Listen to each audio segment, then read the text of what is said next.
Vamos ver se pegou. Sim, tá. Obrigada pela lembrança. Ótimo. Bom, gente, o foco da nossa aula hoje, então, é inflação, né? E começando pelo conceito, né? O que é a definição, né, da taxa de inflação? A gente fala, vê manchete de jornal, né? E é um assunto diariamente, nos dias de hoje, muito também que está na mídia. E o que ela representa, né? Basicamente, ela representa, né, um aumento contínuo no nível de preço, quando a gente tem uma taxa de inflação. Ou seja, né, isso de uma forma bem básica se em 1º de janeiro de um ano a gente tem R$ 100, né, e a gente consegue comprar 20 itens no supermercado, lá no dia 31 de dezembro eu vou com os mesmos R$ 100 no supermercado e ao invés de comprar 20 itens, eu consigo com esses mesmos R$ 100, eu consigo comprar 17 itens, né? Ou seja, eu perdi poder de compra.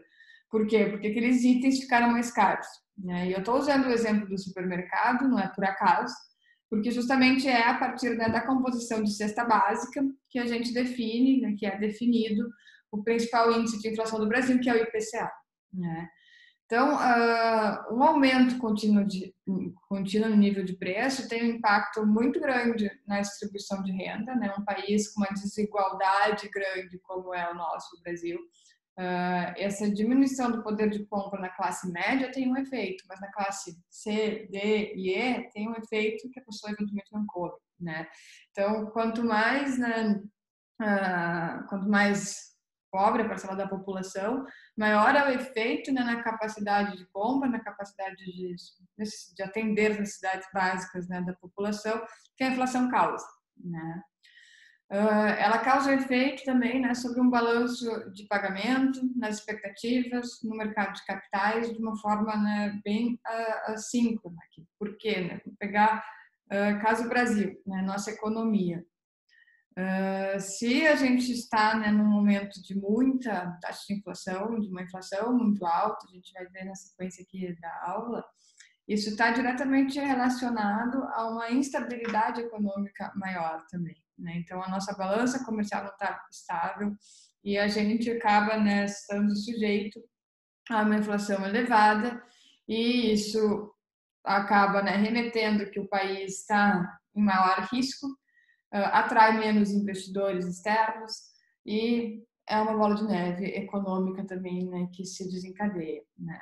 Um outro efeito também bem mais voltado para o balanço de pagamentos, né? No momento que eu tenho uma taxa de inflação muito alta, poucos anos atrás bateu 11% no ano, 10% no ano. O que isso significa, né? Vamos supor que eu vendi um projeto em janeiro, né? E esse projeto tinha um orçamento de R$ 100.000.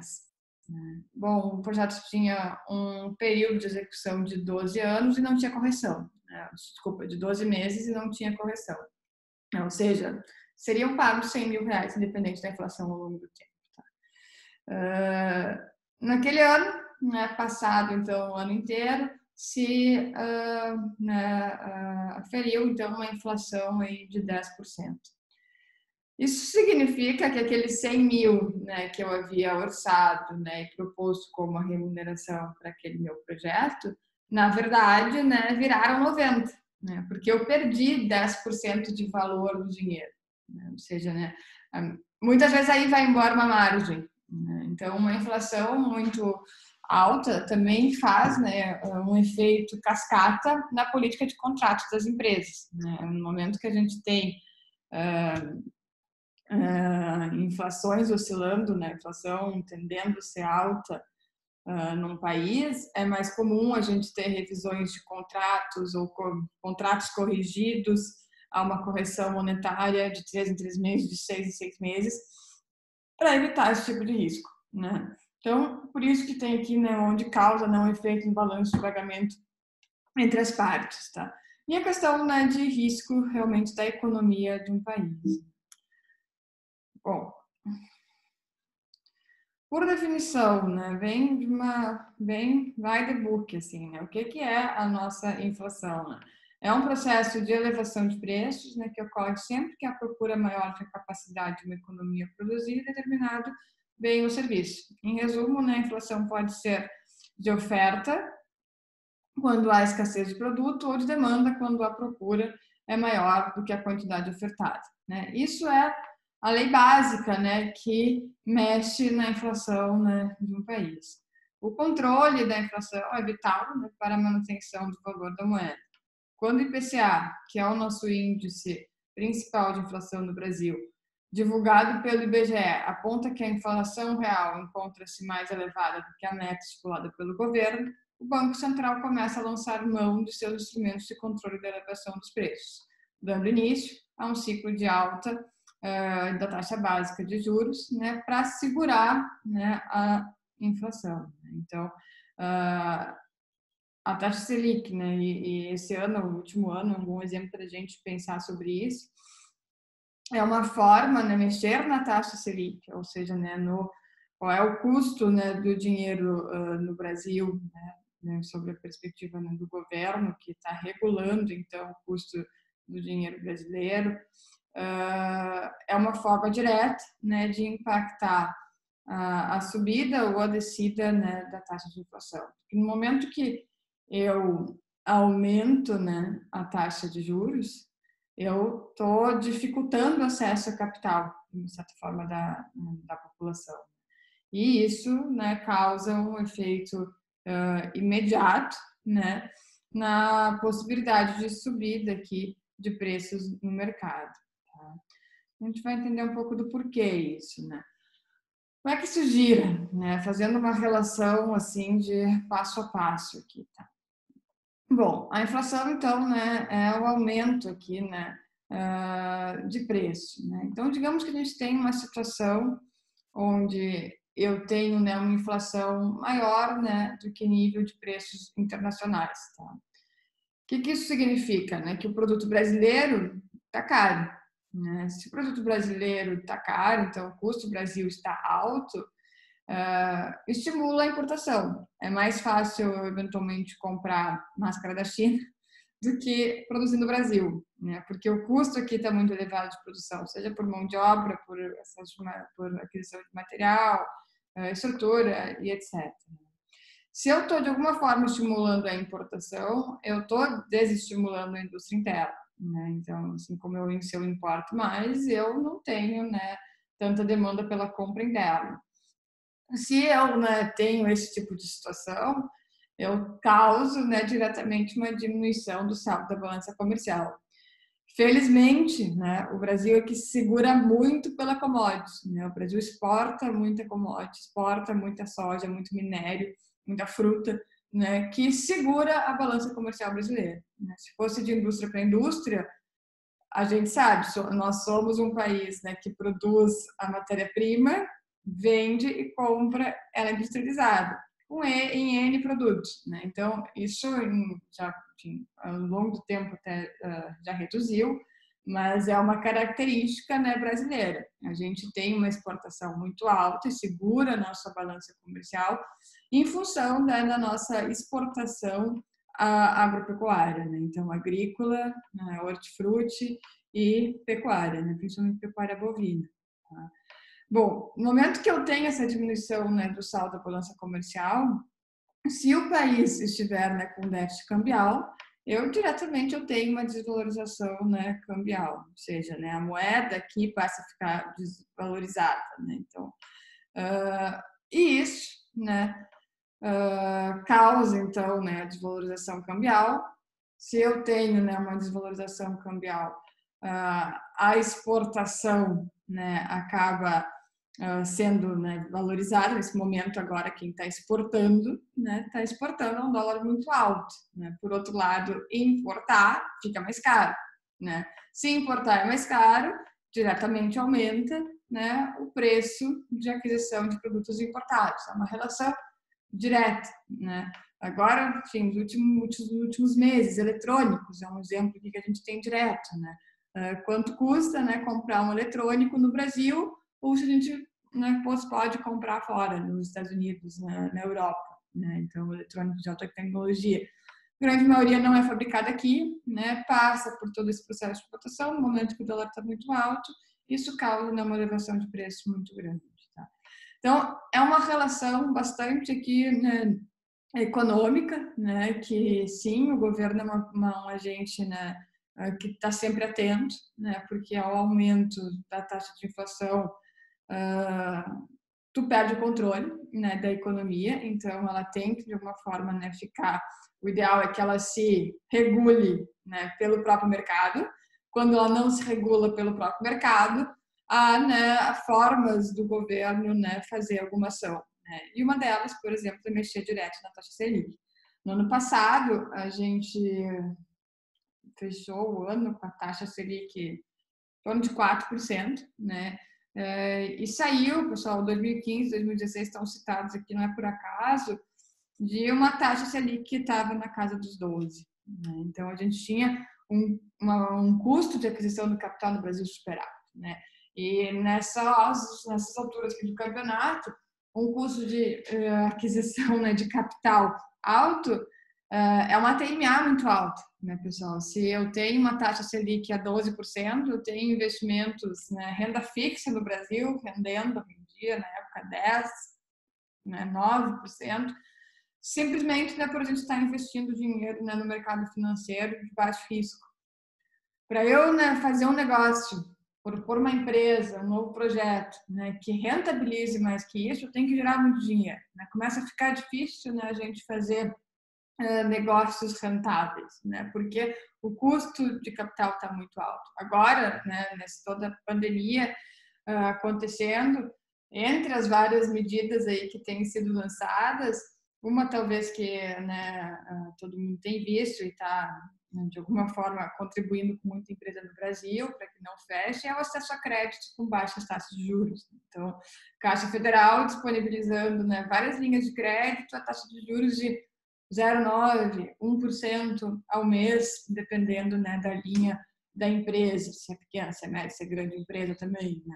Então, ou seja, está o governo, de alguma forma, né, distribuindo uma linha de crédito, e algumas delas até para cobrir custo fixo da empresa, né? Não é para novos projetos, não é para, né, desenvolvimento, é justamente para manter a empresa rodando a uma baixa taxa de juros, né, porque o governo tinha essa disponibilidade de capital, e nesse caso momentâneo, né, para segurar a economia, né, para evitar que empresas fechem, que as pessoas não tenham emprego, que a oferta, né, que a demanda caia, e aí tu tem uma oferta muito grande, tu causa outro impacto, né, na economia, sem falar na própria, né, capacidade das pessoas realmente sobreviverem, enfim, né, se o dinheiro realmente para algumas classes começa a não existir mais, né? Então é um problema econômico global, né? E claro que países com menos reservas, né, países com mais desigualdade, esse problema se torna um pouco mais complexo, né, do que outros países onde a pobreza é menor, onde a desigualdade é menor, onde a reserva financeira é maior. A gente viu aí, né, Estados Unidos, Europa como um todo, são, né, inputs aí na economia na casa dos trilhões de dólares, né? E vai ser necessário, pelo que está se vendo por aí, mas, né, isso tudo está relacionado, né, com como a economia gira. Né? Acho que essa aula de inflação, eu vou sempre trago, né, vários conceitos um pouco assim mais econômicos.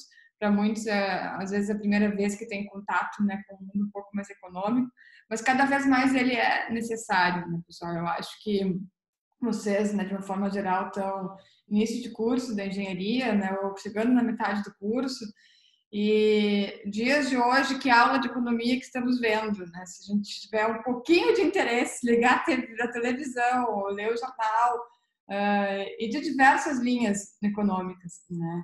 Mas uma luta aí, né, de todos os governos de como manter, né, a sustentabilidade econômica dos países quando a gente não pode eventualmente, né, manter o comércio como se deveria, né, assim, no estado normal, a indústria, o consumo, né, teve uma mudança cultural, né, necessária no mundo inteiro, e fazer esse controle econômico passou a ser um grande desafio. Né? Então, em economia, a gente não tem como isolar, né, as nossas variáveis, elas estão sempre interligadas, né, elas estão sempre conectadas, e a gente tem que ir aos poucos adquirindo esse pensamento mais sistêmico, né, para que a gente consiga começar a entender a economia. Né? Professora, é Pode. uma perguntinha. Essa injeção de dinheiro aí, feita pelos bancos centrais, pelo Fed, não pode gerar também uma inflação na economia através do afrouxamento monetário? Ah, então, a gente. A pergunta é difícil. Não só pode, como gera, né? Provavelmente sim, a previsão, né, para o país que saiu pelo FMI na semana passada é de um não crescimento, né, na verdade quase um decréscimo em relação ao esperado, né, o PIB esperado de 5% no Brasil. Né? Essa foi a previsão que saiu do FMI, a previsão do Ministério da Economia brasileira é um pouco mais otimista, né, na linha de ficamos no 0,0, talvez a gente perca 2%, né? Pelo menos foi a última que eu li, né? Saiu atualizada aí essa semana. Nos últimos 2 dias eu não consegui muito acompanhar as notícias do Ministério da Economia. Mas, sim, né? Eu acho que é visível, a gente já está vendo, né? Alguns itens que diretamente já se teve um impacto inflacionário grande, os próprios respiradores, né? Supermercado, quem tem do supermercado, mudou completamente, né? Tanto a disponibilidade de produtos como preços de muitos produtos, né? Então, sim, tem um impacto muito grande porque o Brasil estava, né, e ainda está, felizmente, enfim, no momento de uma reserva de dinheiro muito grande, né? Uma das poucas vezes na história, né, que o Brasil tinha tanta reserva de capital em dólar, né, dentro do país. E o governo estava fazendo, né, diversas medidas, né, diversas linhas que estavam seguindo, usando nessa reserva.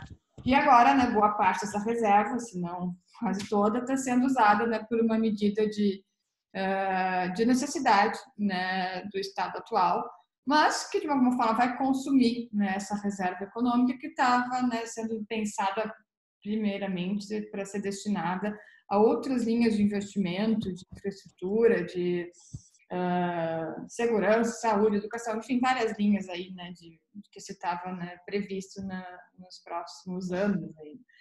Então é uma mudança, né, de como estava se planejando, né, uma linha econômica, uma mudança que aconteceu por, né, um fato, né, que não era esperado e que vai causar, sem sombra de dúvida, né, um impacto econômico muito grande.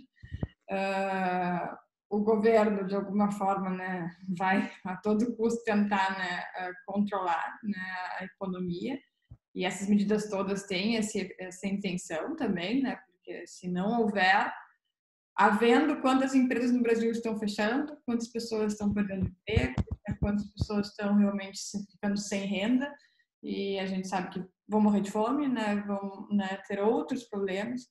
Então, você tem, né, uma situação bem emergencial, né, mas que vai causar impacto, né, no acesso a capital, no salário das pessoas, na economia como um todo. Né?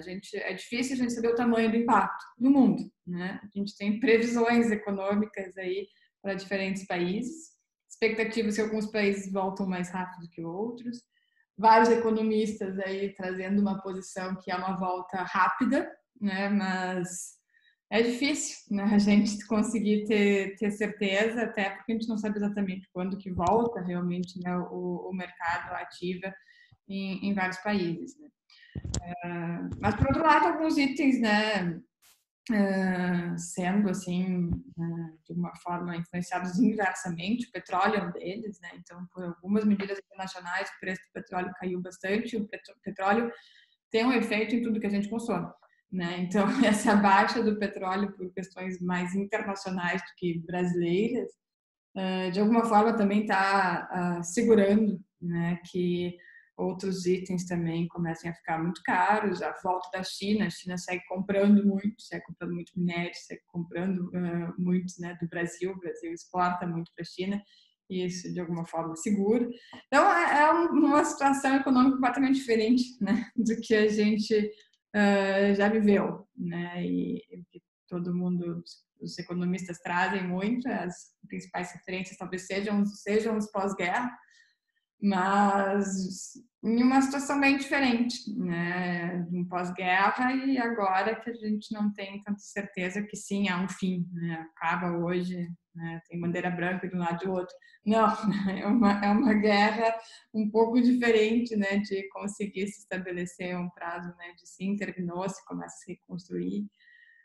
Mas algumas coisas, né, acho que ontem saiu a construção, né, várias obras vão ser, obras públicas vão entrar em operação de novo, vão empregar não sei quantas mil pessoas. Então, são formas também, né, de que o governo consegue, de alguma forma, manter pessoas empregadas e seguir investimento em infraestrutura, seguir, né, tentando contribuir também para que o problema econômico não seja tão grande. Então, provavelmente a gente vai passar aí alguns meses com medidas bem diferentes, né, do que estava se esperando. E ao mesmo tempo, mesmo com muita injeção de dinheiro, né, mesmo com muitas medidas sendo tomadas, uma economia com resultado ruim para 2020. Acho que não tem muito como fugir, né, do que vai se ter de resultado econômico esse ano, e ano que vem provavelmente vai sofrer consequências de diferentes proporções no mundo. Então, não sei se eu respondi a pergunta, mas impacto, o quanto é difícil a gente ter tanta certeza. Não fui eu que fiz a pergunta, mas agora um comentário, assim, uma coisa que eu olho é, assim, muitos bancos centrais pelo mundo todo, principalmente na Europa, estão imprimindo dinheiro como se não houvesse amanhã. Estão valorizando a E, marca. e as taxas de juros já estão baixas no mundo todo. E a dúvida que eu tenho é como que as economias se recuperam disso? Porque, por exemplo, os Estados Unidos, eu acho que a taxa está zerada já, ou se não está zerada, está perto disso. O Brasil está em 13,5, eu acho, e tem uma tendência de baixar ainda mais isso. Como que tu volta diminui, porque essa impressão toda de dinheiro, em algum momento, ela vai ter o seu preço, né? Porque estão injetando todo esse dinheiro, vai ter a inflação, só que esses efeitos eles demoram a ser sentidos, né? E como que além obviamente, a subida, a escalada dos preços, que outras formas a gente vai sentir esse impacto? E como que as economias fazem para se recuperar? Essa é a minha dúvida. Uma recuperação assim se dá quando tu consegue fazer com que volte uma relação de consumo forte, né? Que o país volte ao seu nível de produção industrial pesado, né? Para que haja um equilíbrio, né? Entre oferta e demanda, seja essa demanda interna ou externa, né? Só que o que a gente também está exposto, né, os países sim imprimindo moeda para sustentar, né, toda a crise e poder prover, né, capital, assim, mas isso causa uma desvalorização da moeda direta, e o que a gente está vendo, né, e vivendo literalmente é uma redução do consumo no mundo inteiro, né? Então, e tem esse fator de ser global, né? Não é uma coisa brasileira, americana, indiana. Na verdade, essa dúvida aí é quem responder aí tá bilionário, né? Já vai ter um passo na frente de todo mundo, né? Provavelmente a gente estaria em outro lugar. Mas... Não vou dizer geralmente, mas às vezes tu vê, por exemplo, 2008, a economia global toda foi afetada, mas ainda tiveram alguns países que estavam com uma economia mais forte, digamos assim, e não foram tão afetados e puderam fazer com que outros países, auxiliar outros países, não de uma forma, vamos estimular isso, mas sim adquirindo, na verdade estimulando, mas com consumo em si, né? Sim. E eu não consigo ver isso hoje. Claro que eu não tenho essa perspectiva, não tenho conhecimento para ter essa perspectiva. Só que isso é algo que me preocupa, que geralmente é possível assim, vamos nos relacionar, tem algum parceiro comercial para que tenha um desenvolvimento ali e consiga existir uma retomada da economia. Isso, como está todo mundo parado, eu fico pensando o que vai acontecer. Eu não duvido que essa crise seja pior ou muito pior do que a de 2008, sabe? Eu acho meio preocupante Acho que esse Na cenário. real, ninguém sabe porque, assim, cara, é muito difícil de calcular. Primeiro que eles estão injetando dinheiro sem lastro. Eles estão também injetando através de compra de títulos, né? Aqui no Banco Central está tramitando, na verdade, legislativo, salvo engano, uma PEC que possibilita o Banco Central para comprar não só título público, mas também título de empresa privada também para injetar mais liquidez na economia. Também tem a injeção de moeda escritural, na verdade, né, que na verdade aumenta a moeda escritural, que a professora citou pela Caixa Econômica Federal. Então, assim, não tem como medir. Assim, essa questão da inflação eu perguntei da professora, porque em 2008 também o Fed dele a injetar dinheiro comprando assim todos os ativos ruins financeiros através do quantitative easing, e até agora não chegou a tal da inflação. E eu sei que dívida a gente rola, mas a dívida deles está bem alta. Eu não sei que relação está do PIB e tal. Era mais nesse sentido a pergunta, assim, mas é uma questão que não tem fim se entrar no debate, né? Ela gera um debate enorme, assim, eu acho que foi bem colocado aqui, né? Perguntas que valem bilhões de dólares hoje, sem respostas. Mas em relação, assim, a 2008 e hoje, né? Eu acho que cada dia que passa tem cada vez mais um consenso de que sim, é uma forma de uma crise muito diferente, né? Principalmente porque ela não é focal, né? Ela não é concentrada em um país que causa um efeito cascata nos demais, não, ela é bastante global e com difícil, né, certeza sobre o quanto se a gente vai realmente conseguir voltar, né, às atividades industriais, de comércio, de consumo rápido, né? A gente está com dificuldade de saber essa resposta por uma questão de saúde. E os países agora, né? A Europa começou a abrir as portas essa semana, o Brasil, enfim, interior do Brasil aos poucos vai abrindo, os Estados Unidos, mas de uma forma bastante restritiva, né? Não dá para dizer que está voltando a pleno o consumo, isso vai levar um tempo, tem nichos de mercado que vai demorar mais tempo que outros. E a injeção, né, de dinheiro se faz necessária para que se mantenha, né, de alguma forma as pessoas empregadas, né, as pessoas empregadas podem consumir pelo menos os itens básicos, porque se as pessoas param de consumir, aí sim, né, a gente começa a só piorar, né, a situação econômica, né? Então, a injeção foi pesada. Eu acho que a união dos grandes países, países, né, mais ricos,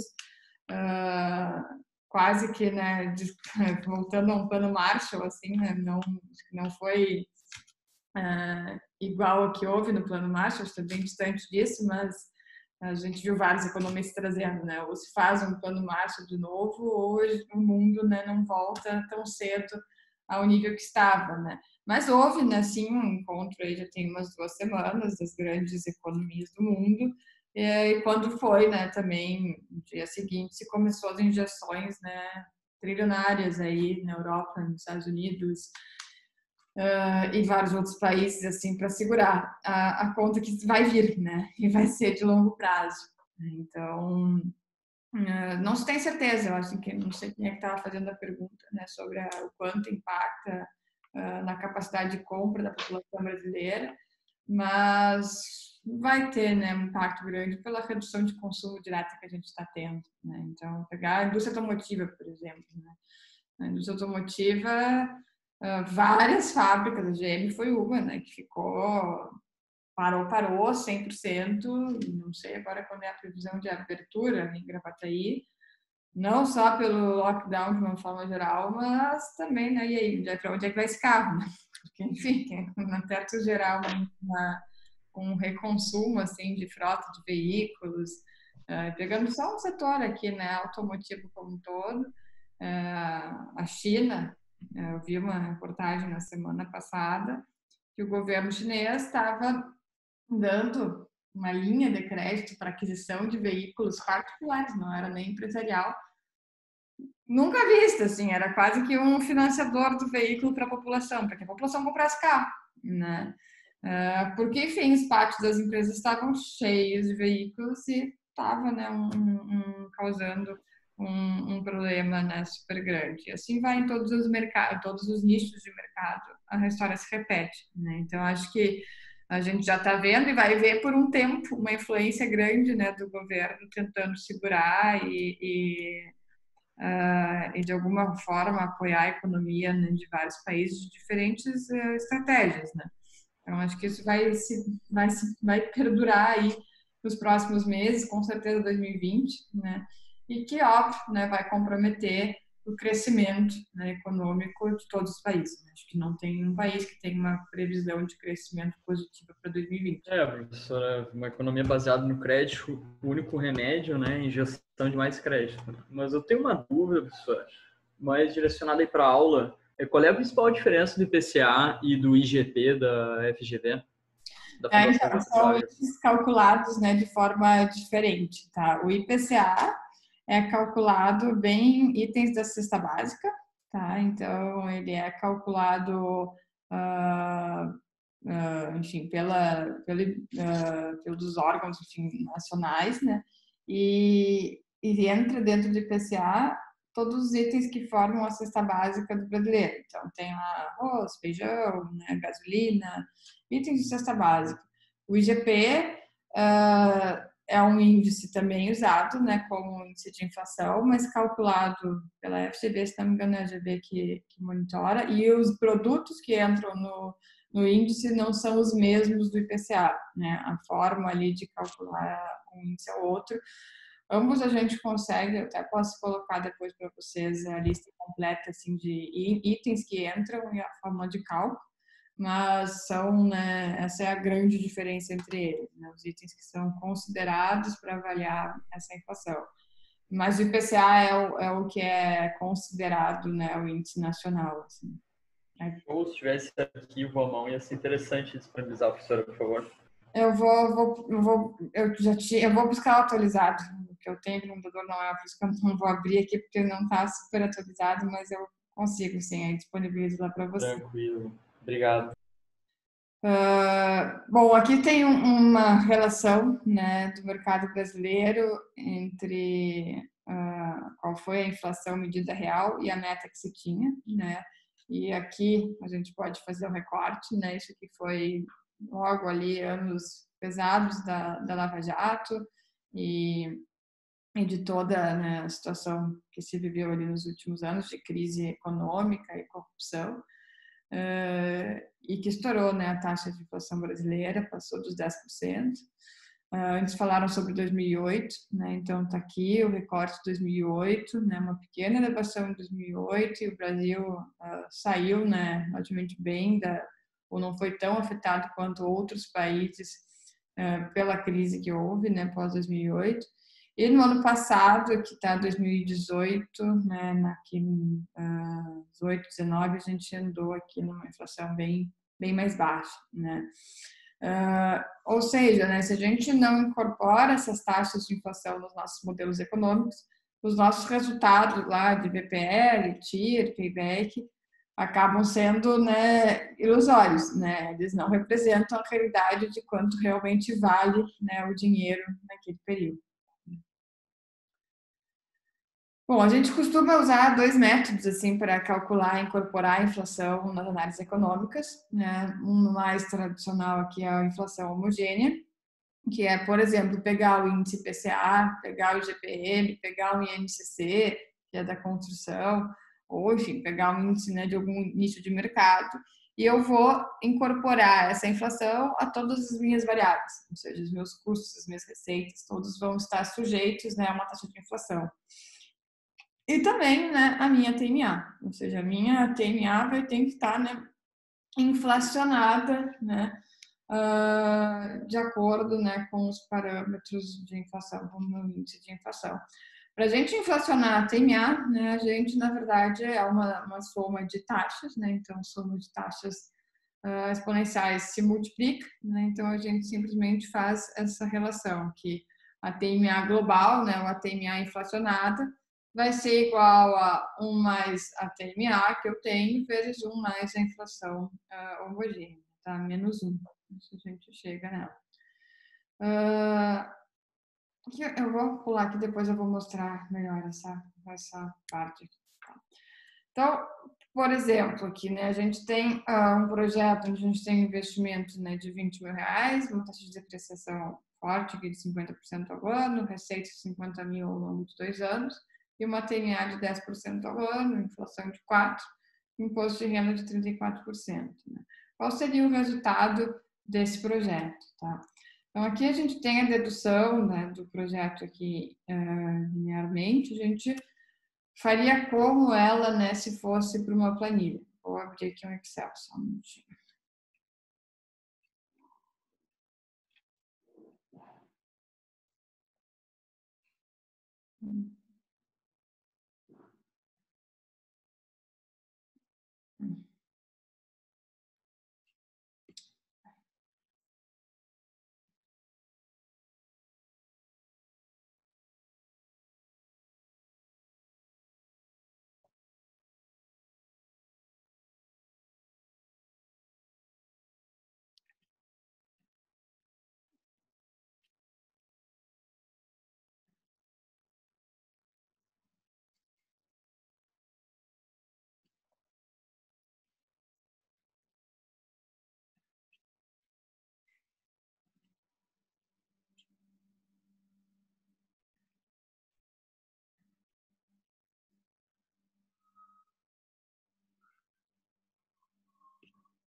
Um pouco o computador travou.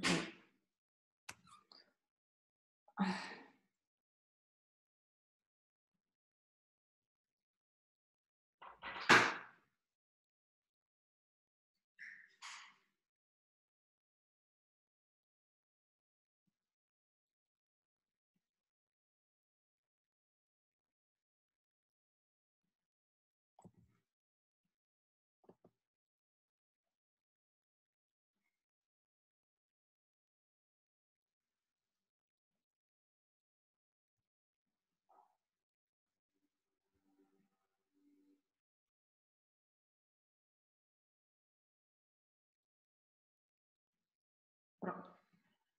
Não. Bom, então a gente tem aqui, nesse caso, né, um investimento, se quiser, de 20 mil, uma taxa de depreciação de 50%, e a gente vai ter receitas de 50 mil por ano aqui, né? A gente tem uma TNA de 10% e uma inflação de 4%. E uma taxa de imposto de 34% de imposto de renda. Então, eu vou montar esse fluxo de caixa aqui, é bastante simples, mas para a gente ver como é que funciona.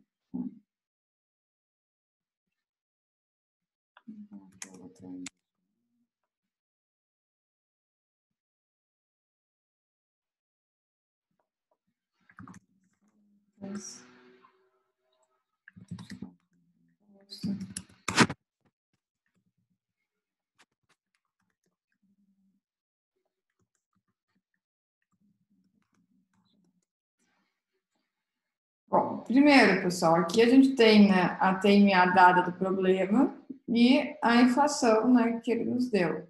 Então, a gente acabou de ver ali que temos que calcular, então, a TMA global, ou seja, né, a TMA mais a inflação.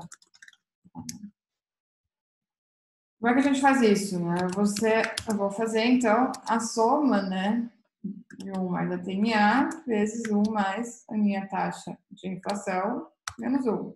Porque é aquela equação que apareceu ali no slide. Então, a TMA global, nesse caso aqui, é de 14,4%. Tá? Bom, nosso investimento, vou colocar aqui o investimento de 20 mil, as nossas receitas, né?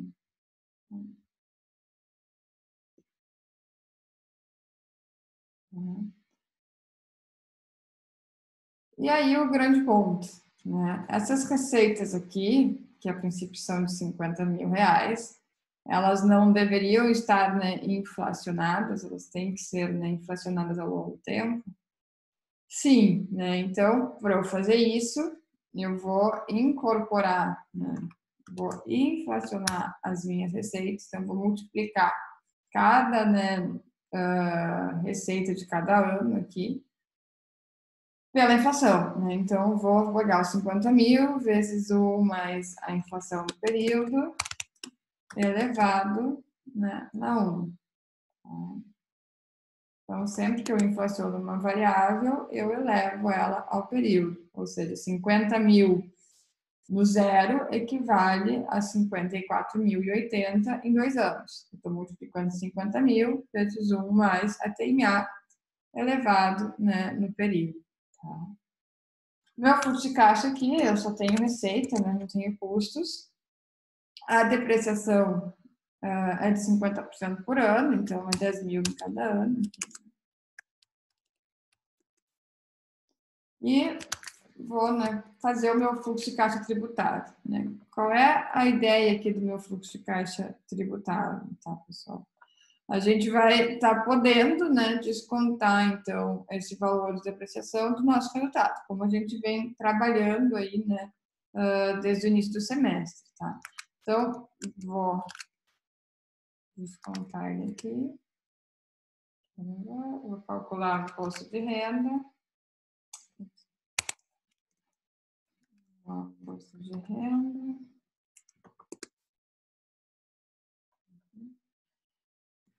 E, finalmente, fluxo de caixa depois do imposto de renda.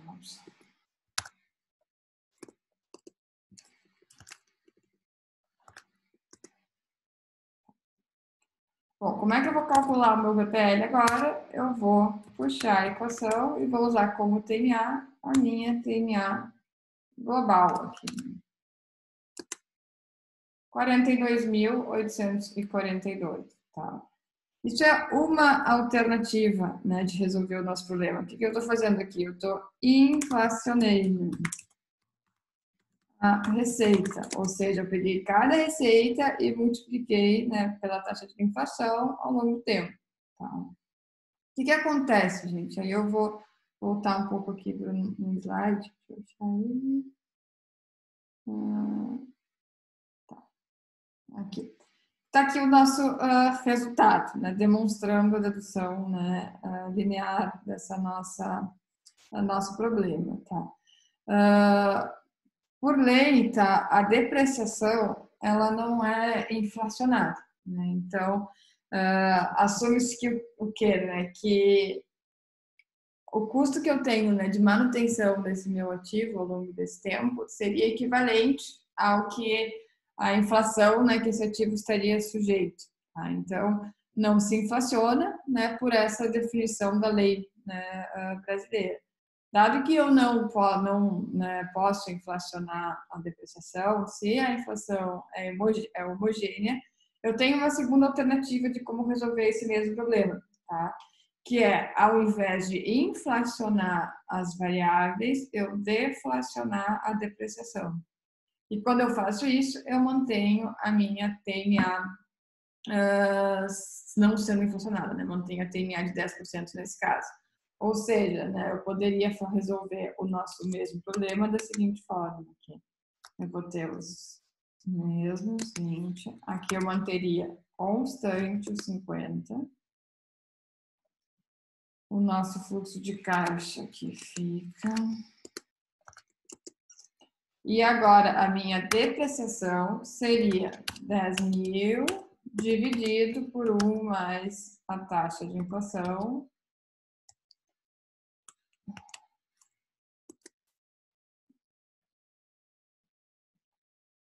Ou seja, eu estou deflacionando a depreciação, né? Que eu inflacionava a minha variável, receita, custo, despesa, e aqui eu estou deflacionando, né, a minha depreciação. Ops, faltou aqui elevado na 1.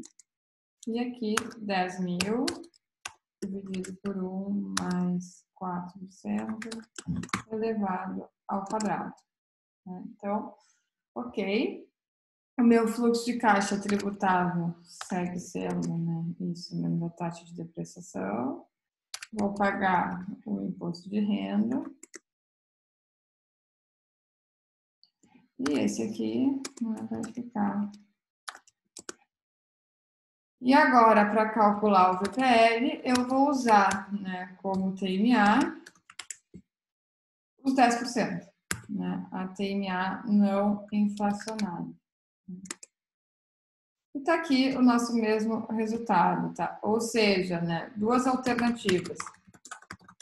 Eu posso inflacionar as variáveis e utilizar a TMA global, ou eu posso deflacionar a depreciação e utilizar a TMA, né? Quando o problema é a inflação homogênea, posso sempre escolher, né, uma alternativa ou a outra, né? Qualquer uma delas vai nos levar ao resultado. Bom, seguindo aqui, gente, dado que a gente está, né, resolvendo um problema inflacionado, né, se eu for calcular a TIR, né, a TIR que eu calculo no fluxo de caixa que está todo inflacionado, ela é a TIR real ou ela é uma TIR inflacionada, né?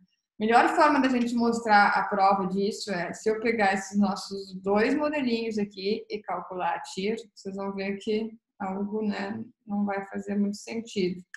Ó, tira aqui e tira aqui, né? 153, 163. Por que isso, né, gente? Porque essa tira aqui, eu digo, ela está gordinha, né? Ela está inflacionada, ela está sendo influenciada aqui, né, pela inflação das variáveis, enquanto que essa aqui já está líquida, né? Já está seca, né? Porque eu não inflacionei, eu só fiz esse ajuste de depreciação junto com a taxa de inflação para conseguir, né, resolver aqui o nosso fluxo de caixa, tá? Então, eu posso simplesmente aplicar essa equação, que é a mesma da deflação, né? Então, a TIR líquida vai ser o quê? Né? 1 mais a TIR que eu calculei, né? Dividido por 1 mais a inflação média menos 1. Ou seja, né? Eu vou fazer 1 mais essa aqui, dividido, então, por 1 mais 4% menos 1. E tá aqui 153, tá? Então, a gente sempre tem esse cuidado que a TIR calculada de um fluxo de caixa inflacionário, na verdade, não é a TIR líquida, né? Ela é a TIR também, né, influenciada pela inflação, tá? Vamos fazer um exemplo um pouquinho mais elaborado juntos aqui e depois vou deixar, então, para vocês fazerem uns exercícios sobre a inflação homogênea, tá? Bom, vou copiá-la para o nosso Excel.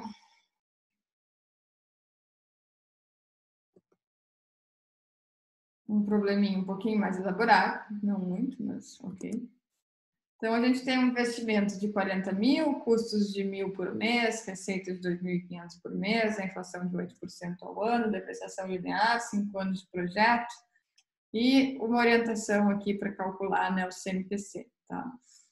Vamos começar por aí, né? Qual é o CMPC, né, dessa empresa? Ela tem capital próprio, 40%, a uma taxa de 16% e ela tem capital de terceiros, 60%, a uma taxa, né, de 12%. Tá? E o imposto de renda aqui é de 23%. Né? Então, o CMPC vai ser igual, né, capital próprio vezes o custo do capital próprio, mais capital de terceiros, vezes custo do capital de terceiros, vezes 1 menos o imposto. Então, nossa TMA aqui de 11,94. Tá? O que eu já posso achar calculado? TMA global. Né?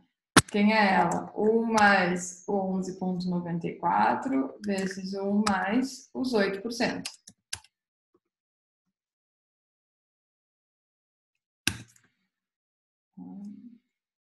Menos 1. Então, tá aqui nossa TNA global, tá?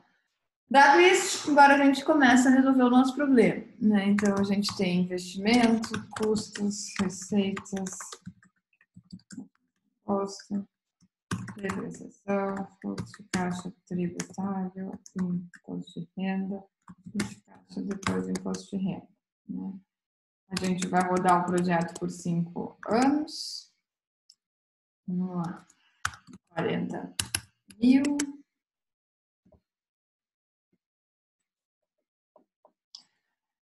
E aí, pessoal, vamos então primeiro fazer do jeito em que a gente vai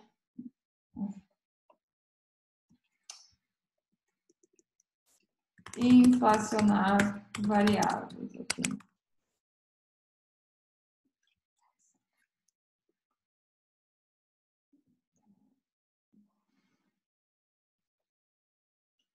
Então, os custos, né? Eu vou pegar R$1.000, né, por mês, então tenho um custo de 1.000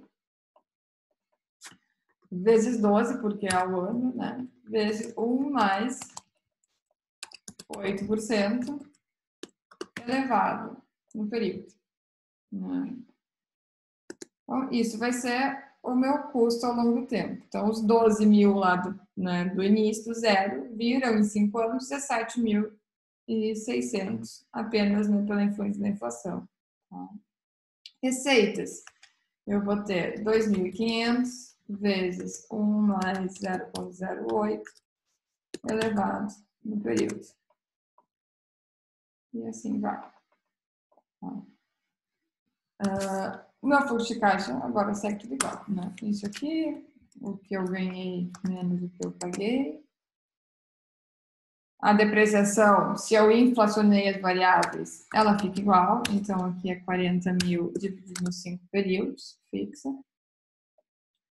Fluxo de caixa tributável. Opa, calma aí que faltou multiplicar por 12. Erro meu, desculpa. Então, 2.500 também era o mês, por 12. Fluxo de caixa tributável, então, antes do imposto, menos depreciação. O imposto de renda, 0,23. E fluxo de caixa, depois imposto de renda aqui.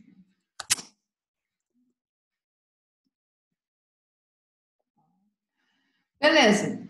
Dado isso, nosso VPL aqui vai ser, então, calculado com a TNA global, né? E diz respeito a esse fluxo de caixa. A TIR, eu vou puxar ela aqui, então, a fórmula da TIR. TIR de 36,7%. A TIR real vai ser 1 mais 36 sobre 1 mais 0,08 menos 1. Né? Então, a TIR real, na verdade, é de 26,6%, que eu tenho que tirar a inflação. Tá? Alguma pergunta aqui, gente? Pegaram? Não é difícil, né? A gente vai simplesmente, né, inflacionando aqui as variáveis. Qual é a vantagem da gente resolver o problema dessa forma, né, de inflacionar cada uma delas? Quando a inflação for heterogênea, que a gente vai ver na semana que vem, a gente só pode resolver dessa forma, né? Então, a vantagem, assim, do lado operacional da coisa é que vocês resolvem sempre o problema de uma mesma forma, né? A outra vantagem é nem em todas as situações a gente tem depreciação, né? Se a gente está falando de uma análise no simples, de uma empresa que tributa por lucro presumido, a gente não vai estar incorporando a depreciação aqui na análise econômica, né? Então, entre as vantagens que a gente tem de trabalhar dessa forma é que a gente mantém, né, uma mesma linha de estruturação do problema. Mas podemos aqui, né, simplesmente fazer a mesma coisa que a gente fez antes, né? Eu posso deflacionar depreciação. Né? E aí, vou copiar a nossa estrutura aqui de cima. Agora, os meus custos vão ser 1.000 vezes 12, fixo, né, ao longo de todo o período. As receitas vão ser 2.500 vezes 12, fixo ao longo de todo o período. E a depreciação serão, então, os 40 mil dividido por 5, vou botar os parênteses, sobre 1 mais 0,08 elevado, né, no período. Então, eu vou deflacionar ela. Fluxo de caixa tributável fica igual, esse aqui fica igual, e depois o imposto de renda também, né? Agora, o meu PPL tem que ser calculado com a minha TMA, né?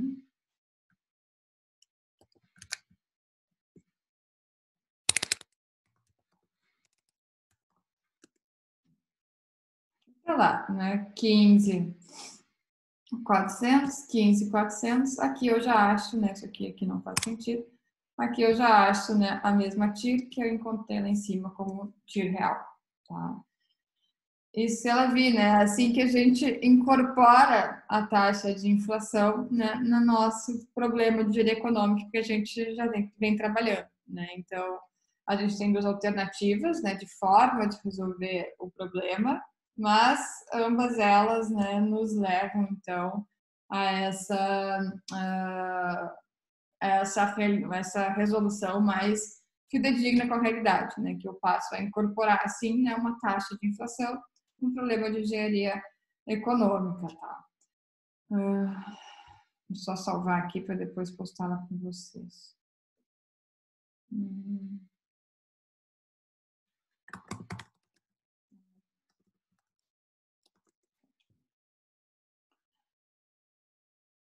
O nosso material aqui, a gente está, né, a resolução aqui desse mesmo problema, das duas formas, tá? E lá no Moodle, deixa eu abrir o Moodle.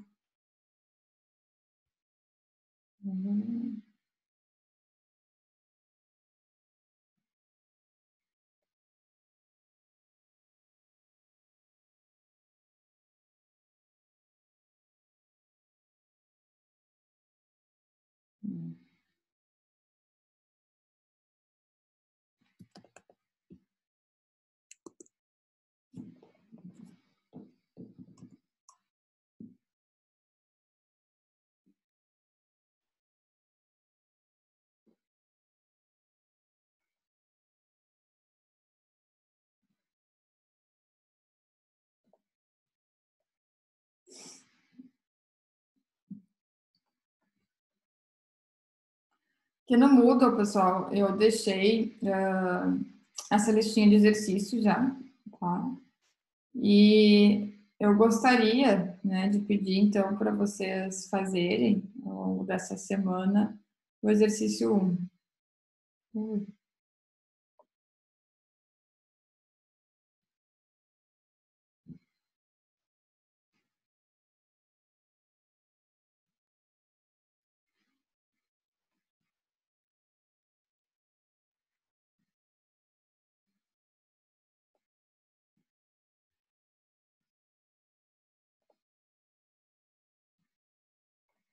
Tá? Então, tá aqui, né, o exercício 1, que vai falar, então, sobre inflação, né, um problema bem similar a esse que a gente acabou de resolver em conjunto. E vai trazer, então, a opção, né, de vocês resolver o exercício sem inflação e com inflação homogênea, tá? Então, gostaria, né, que vocês tentassem fazer ele aí ao longo da semana. E também, né, o outro que dá para ser feito é o exercício 3, tá? Então, o exercício 1 e 3 são focados em inflação homogênea, focados aí na aula de hoje. E gostaria de pedir aí que vocês, né, trabalhassem neles ao longo aí da semana. E semana que vem a gente vai trabalhar puramente com a inflação heterogênea. Tá? Perguntas, gente?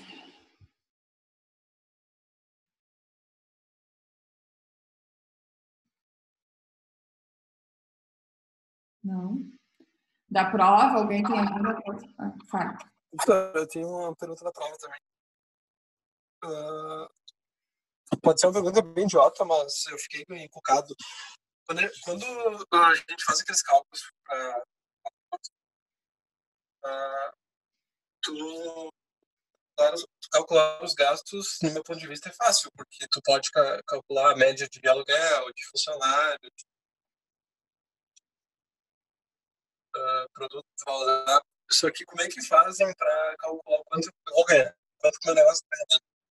Tem algum jeito específico que seja mais assertivo? Cortou bastante. Qual é o ponto de dúvida maior para Tá chegar? cortando a internet. Tá cortando bastante. É para chegar na variável de gasto, de custo, de receita, é isso? Quando eu faço uma projeção de receita, isso. Ah, tá. Tá. Então, sim, super importante, boa pergunta. É onde está a parte boa, né? Então, as projeções, assim, para a gente fazer uma boa análise econômica, formas de a gente fazer uma projeção. Uma é sempre fazer previsão de demanda, né? Então, trabalhar junto com a área de previsão de demanda, acompanhar mercado, né? Fazer uma projeção do que se espera de venda daquele produto, né? Então, são sempre áreas que andam de forma bem conectadas, né? Modelos de previsão de demanda, projeções que se faz, né, de crescimento de mercado, e isso, né, vai alimentar o modelo de análise econômica. Mas a gente faz isso depois, em desempenho, a gente faz bastante, que é ao invés, né, de deixar esses números estáveis, a gente trabalhar com distribuições de probabilidade dentro, né? Na verdade, aquelas receitas estimadas podem seguir uma distribuição, né, de valores período a período. Respondi. Certo, obrigado, pessoal. Obrigado. Alguma outra pergunta, gente? Não? Então tá, mas não tendo perguntas, obrigada aí pela atenção de todos. Desculpa que a gente começou um pouquinho atrasado, mas eu estava numa reunião da PUC aí, presa. Tá bem, uma boa novo final de semana, né? Semana que vem, então, a gente segue com a inflação heterogênea, vendo qualquer dúvida não homogênea, me escreva ao longo da semana. E valeu aí as discussões sobre economia, o que vem pela frente, né? Sempre bacana. Tá bom, pessoal? Obrigada. Valeu, professora. Ô, professora, Tchau, a senhora Ana. Bom final de semana. botar no Moodle essa planilha aí agora? Vou botar já. Tá, show. Obrigado, professora. Até mais. Nada. Tchau, tchau. Tchau. Tchau, tchau.